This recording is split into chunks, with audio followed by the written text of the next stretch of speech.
తరుగుదల ఉండుండొచ్చు.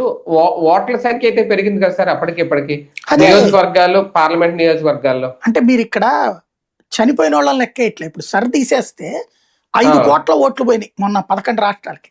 అక్కడ అదే అవును 11 రాష్ట్రాలకి 5 కోట్ల ఓట్లు పోయినాయి. అంటే చనిపోయారు అక్కడ. అవును మనం కొత్తగా ఇప్పుడు ఒకటండి, ఇదివరకు ఇద్దరికి ముగ్గురు పుట్టేవాళ్ళు, ఇప్పుడు నలుగురికి ఒకళ్ళు పుడుతున్నారు. అంటే ఒకళ్ళకి అనట్ల ఒక కుటుంబం, పెళ్లిళ్ళు 30 ఏళ్ళకి జరుగుతున్నాయి. దెన్ జనాభా సంతాన సంఖ్య తగ్గిపోతే, చనిపోయే వాళ్ళ సంఖ్య పెరిగిపోతే ఏమవుతుంది?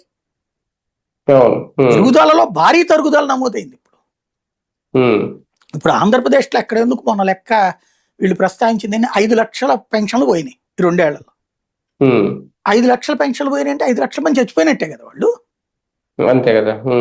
అంటే 6 లక్షల మంది కొత్తగా అప్లై అయిన ఆంధ్రజ్యోతి రాసింది కదా. ఏంటి మరి వాళ్ళ పరిస్థితి? వయసు వృద్ధులైపోయారు అక్కడ. పిల్లలు ఎంతమంది పుట్టుకొచ్చారు ఇక్కడ? అమ్మ ఒడి సంఖ్య తగ్గిందా? తల్లికి వందనం. అంటే ఏమవుతున్నది ఇక్కడ? బేసిక్ గా సంఖ్యలు మారుతున్నాయి అన్నమాట. పుట్టుకలో, పెరుగుదలలో, తరుగుదల ఎక్కువ నమోదవుతుంది. ఓకే, కానీ ఒకవేళ డిలిమిటేషన్ కనుక